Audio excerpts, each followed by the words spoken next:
महाराज की दृष्टि नीचे रहती है, सामने कभी नहीं रहती। शनि मंदिरों में जितने भी शनि मंदिर हैं, आप सारे शनि मंदिरों में जाकर दर्शन करोगे तो शनि महाराज की दृष्टि सामने है। पर शास्त्र कहता है शनि महाराज ने दृष्टि अपने ऊपर नहीं रखी, नीचे की ओर रखी है, नीचे झुकाकर। अब लोग समझे तो ना, मंदिरों में जितने शनि मंदिर हैं, सब मंदिरों में शनि की दृष्टि सामने रख दी। जो आता है तेल चढ़ाने, पूजन करने के लिए दृष्टि सम्मुख होती है। शनि महाराज ने अपनी दृष्टि नीचे रखी है। शनि महाराज दृष्टि कब उठाते? जब किसी को नष्ट करना हो। तुम जिस पर दृष्टि डालोगे वो जलकर भस्म हो जाएगा। ये शनि महाराज की धर्म पत्नी ने कहा है। और आज शनि महाराज जी की धर्म पत्नी जिस घर में निवास कर रही हैं, शनि महाराज जिस घर में निवास कर रहे हैं, उस मकान का नाम क्या है? अभी बताया था, क्या नाम था? कुंभ।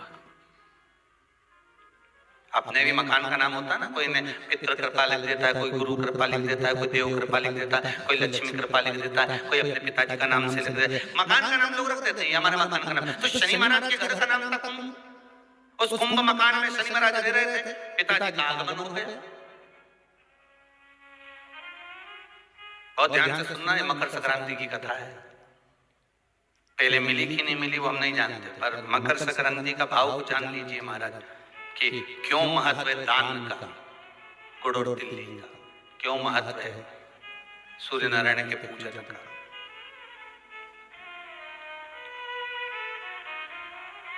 नारायण ने बोला, लक्ष्मी आज शनिवार का दिन है, जिस दिन अपन इस दरिद्रता से मिलने के लिए पीपल के पेड़ के नीचे आए हैं।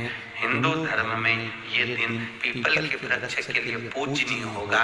जो भी शनिवार के दिन पीपल के वृक्ष की पूजन करेगा, दूध चढ़ाएगा या मिष्ठान का भोग लगाएगा, लक्ष्मी और नारायण उसके घर में प्रवेश कर जाएगा। लक्ष्मी और नारायण उसके घर में प्रवेश करेगा। इसलिए नियम बनाया। कौन से दिन? शनिवार। लक्ष्मी जी बोली, नारायण आपने तो एक दिन का वार लिख दिया। शंकर जी ने 7 वार बनाए हैं, रविवार, सोमवार, मंगल, बुध, गुरु, शुक्र और शनि। ये शिव जी ने बनाया। अब एक दिन आपने अपना बना लिया, बाकी के दिन अगर कोई पीपल के वृक्ष के नीचे आएगा और यहाँ तो दरिद्रता बैठी तो उसका क्या होगा? भगवान नारायण बोले, सुन दरिद्रता, तेरे से एक विनती है, अगर कोई भी मनुष्य इस पीपल के पेड़ के नीचे अगर 7 दिन में आता है और उसके हाथ में अगर कोई सामग्री होती है तो तू उसके घर में प्रवेश नहीं करेगी। नियम है पीपल के वृक्ष का, या तो पानी का लोटा लेकर जाओ, कुंकू का चोपड़ा लेकर जाओ, शक्कर लेकर जाओ, या पेड़ के नीचे चींटी को डालने के लिए आटा ले जाओ, पर खाली हाथ पीपल के वृक्ष के नीचे कभी मत जाओ, कभी नहीं जाओ। खाली हाथ जाओगे तो दरिद्रता तुम्हारे घर में प्रवेश करेगी। दरिद्रता उठकर खड़ी होकर बोली, नारायण तुमने अपनी मनमानी करी है, एक दिन मुझे भी मेरा चाहिए। भगवान ने कहा, बोल कौन सा दिन चाहिए? दरिद्रता कहती है रविवार के दिन इस पीपल के वृक्ष के नीचे मैं दिन भर नृत्य करूं, इसमें रहूं, और जो यहाँ आए रविवार को मैं उसके घर में प्रवेश करूं। भगवान ने कहा, ठीक है। दरिद्रता रविवार का दिन ऐसा दिन रहेगा जिस दिन तू इस पीपल के वृक्ष के नीचे नृत्य करेगी, और जो आएगा इस पीपल के वृक्ष के नीचे तो उसके साथ प्रवेश करेगी। मैंने तुझे वर दिया। इसलिए हमारे यहाँ केवल पीपल का वृक्ष अगर दीवार में भी लग जाता है ना, किसी की फैक्ट्री की दीवार में, किसी के घर की दीवार में पीपल का वृक्ष अगर लग जाता है, पीपल का पौधा लग जाता है, उसको कितना भी तोड़ लो वो वापस लग जाएगा। फिर तोड़ोगे फिर लग जाएगा। अगर पीपल के पौधे को तोड़ना है तो केवल रविवार का दिन एक नींबू, एक मिर्ची और अमूल का कांटा, ये 3 चीजें रखने के बाद में आधे घंटे बाद रविवार के दिन पीपल के पेड़ को उखाड़ कर फेंक दो। दूसरी बार कभी पीपल दीवार में लगता ही नहीं, कभी नहीं लगता, केवल एक रविवार, केवल एक रविवार।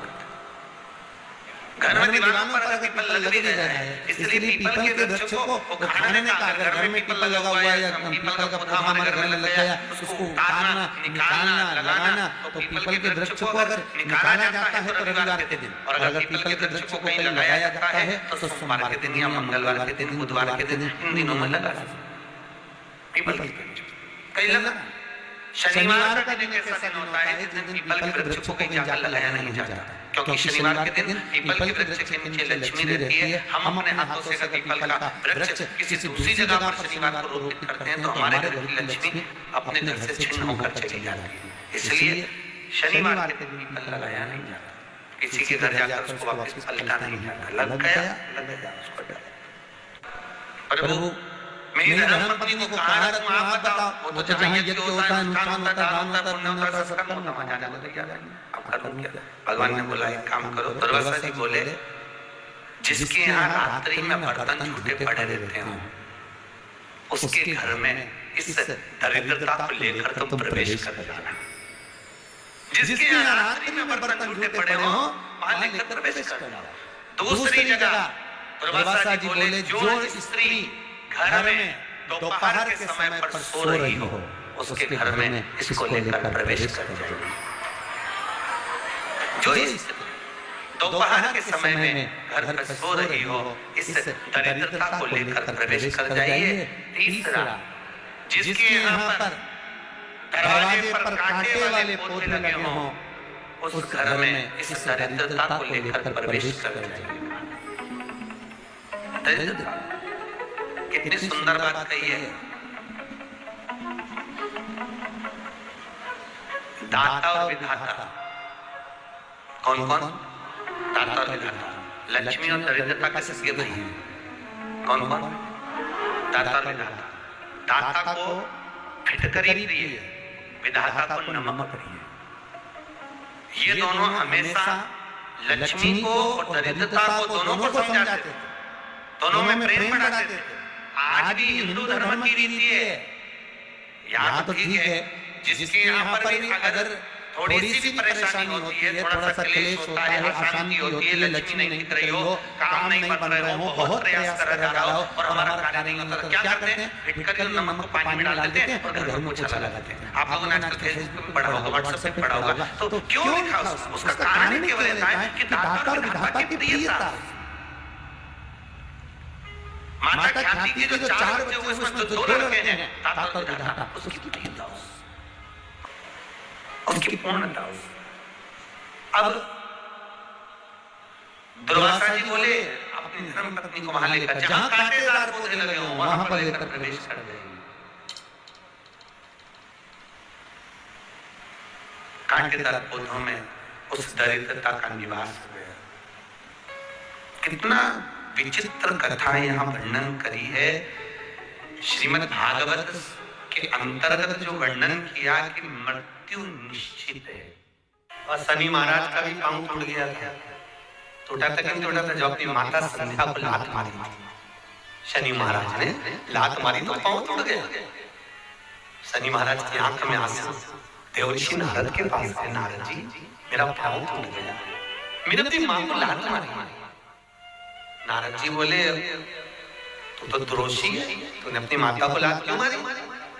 कुछ खच कोई देवता नहीं अपनाया। तब भगवान नारद जी ने कहा शंकर जी के शिवलिंग की स्थापना कर, उसकी पूजन कर।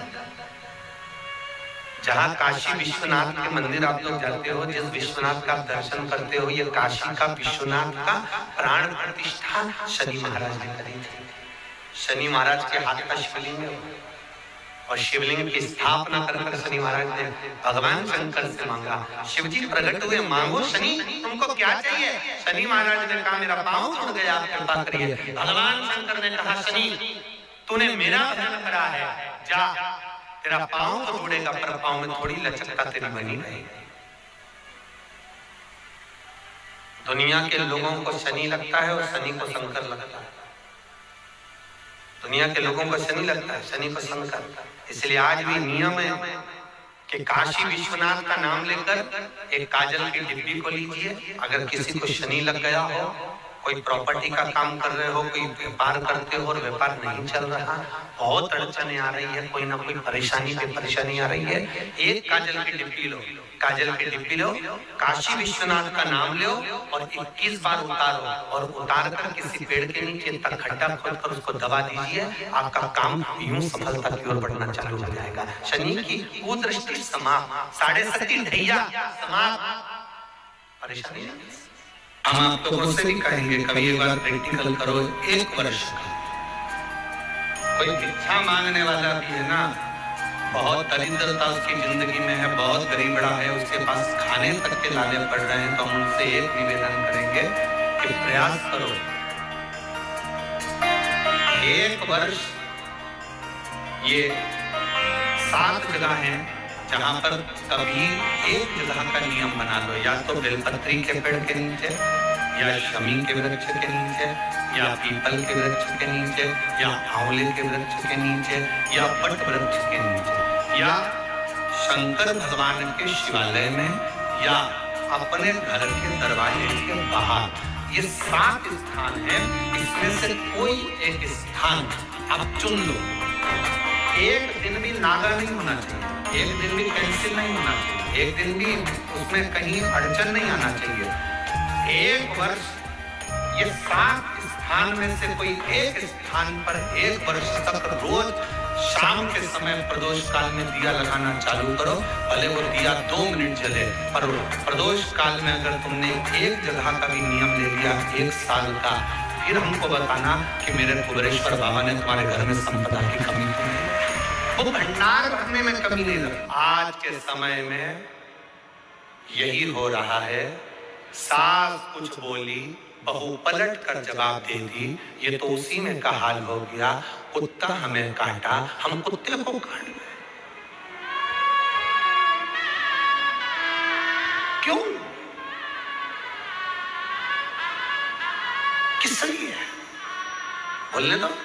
आग लगे बस्ती में, अपन रहो मस्ती में। क्या किसको रोइए, चादर तान के सोइए।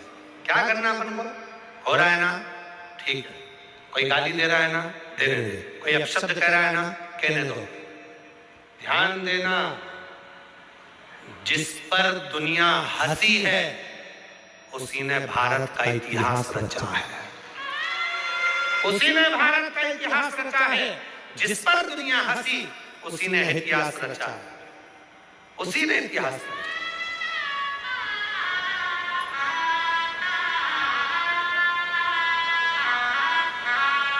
कितना कहते हैं माननीय प्रधानमंत्री जी को, नरेंद्र भाई मोदी जी को, कितना कितना कहते हैं, लोग हंसते, इन्होंने चाय का किया तो इन्होंने ये किया। माननीय उत्तर प्रदेश के मुख्यमंत्री योगी जी को कितना कहते हैं, ये तो बाबा जी हैं, ये तो ये कितना। तो जिस पर दुनिया हंसी है इतिहास उसी ने रचा है। हंसो, कितना हंसो। और याद रखना मेरी बेटियों, मेरे बेटाओं, मेरे नवयुवक बच्चा बच्ची, इस बात का ध्यान रखना, तुम्हारे दोस्त तुम पर हंसते हैं, ये पढ़ नहीं सकता, इसको कुछ याद नहीं देता, ट्यूशन में फेल है, ये बच्चा ऐसा है, ये बच्चा वैसा है। घबराना नहीं, मेरा परमात्मा अगर संसार में जन्म दिया है, तुम कितने भी फेल हो जाओ, पर तुम्हें परमात्मा ने एक न एक हुनर ऐसा दिया है, अगर तुमने उस हुनर को निखार लिया तो एक दिन तुम भी इतिहास रच कर मानोगे, ये निश्चित है। क्यों घबराना? किस लिए घबराना? जिस पर दुनिया हंसी है, खूब हंसते हैं लोग, हंसने का काम है, ताना देने का काम है दुनिया का, पर घबराना नहीं।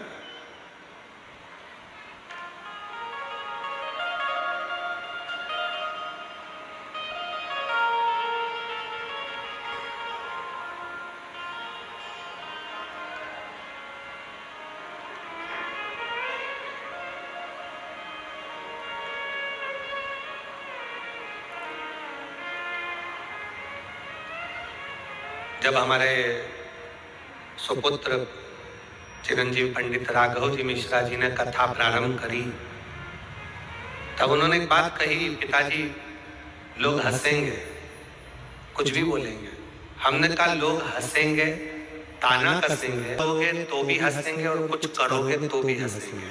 इसलिए अपने कर्म को करते हुए आगे बढ़ो, मेहनत करो, परिश्रम करो, संघर्ष करो और अपने अंदर जो भोलेनाथ की दिव्य ज्योति अपने अंदर विराजमान है, उस ज्योति का दर्शन संपूर्ण जगत को करो, संपूर्ण जगत।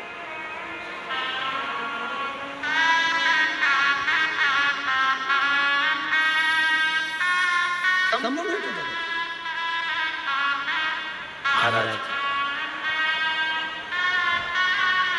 और जब उस ज्योति का दर्शन संपूर्ण जगत करेगा तो हंसने पर भी, ताना कसने पर भी वो शिव संभाल, वो घड़ना नहीं संभालेगा।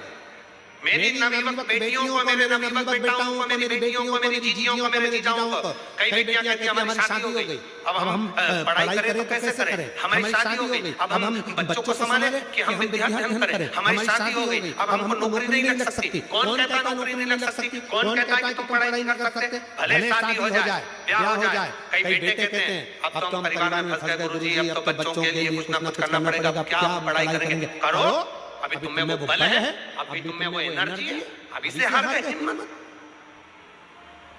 खूब मेहनत करो, कैसे नहीं फल मिलेगा, हिम्मत मत हारना।